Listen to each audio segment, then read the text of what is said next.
More than a dozen letters containing suspicious powders were mailed to election offices in at least 5 states. The FBI and officials with the Postal Inspection Service are investigating after some of the letters contain traces of the deadly drug fentanyl. Jeff Pegues is in Washington with the latest on the investigation. Jeff, good morning. Give us the basics. What do we know so far about this?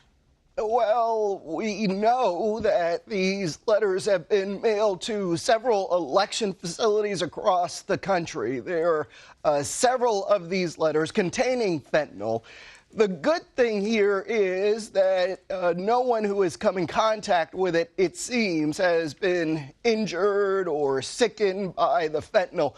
But still, it's the kind of threat that investigators with the FBI as well as with the Postal Service are really concerned about. They don't know at this point how many more are perhaps headed toward election offices, but they feel like they have a good sense of where these letters might be originating from, and they think that's the Pacific Northwest because, Anne Marie, you can get a lot, and this might surprise some people, you can get a lot of evidence off of just a letter. You can get DNA from a stamp, for example, or if somebody licked the envelope, you can get DNA. So even though this is a relatively early investigation, they still have a good deal of evidence to go on.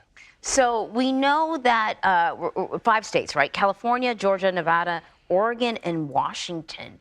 Do FBI investigators have a sense as to why these states were targeted? Are there any connections? Anything written in the letter that would, give them a bit of a hint? You know what? If they do, they have not yet shared that with us. However, as someone who's covered this beat for a long time, if you look at the targets, they can sometimes give you a clue as to what the motive may be. They don't have an exact motive at this time, and really they won't have that until they get someone in custody. But you can tell from the contents of the letter, the words in the letter, that this is someone who perhaps has a gripe against election workers for past elections. So there is some information in there. And again, we haven't been told entirely what is in these envelopes, and that's natural. Investigators want to keep some of these details to themselves. However, they probably have a much better sense than we do at this time about where these letters are coming from, who they might be originating from. But we'll have to see where this ends up. Right. So as you know, we just had elections on Tuesday. But you see something like this happen, and you can't help but to think of the next big election, the 2024 presidential election. This must have authorities concerned.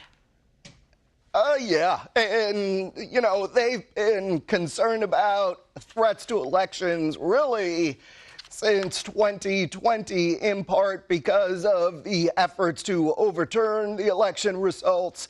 It got a lot of people hyped up, as you know. We all saw what happened on January 6th. But you also mentioned something there in your question that I think is important. The elections this past week across the country, some of them counting still continues.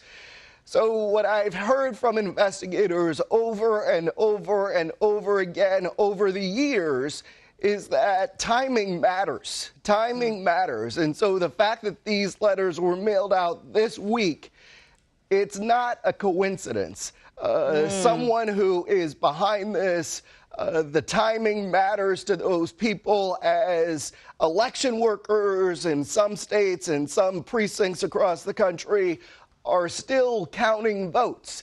And so perhaps, and really this is just speculation here, but perhaps this was someone's effort to disrupt the vote counting.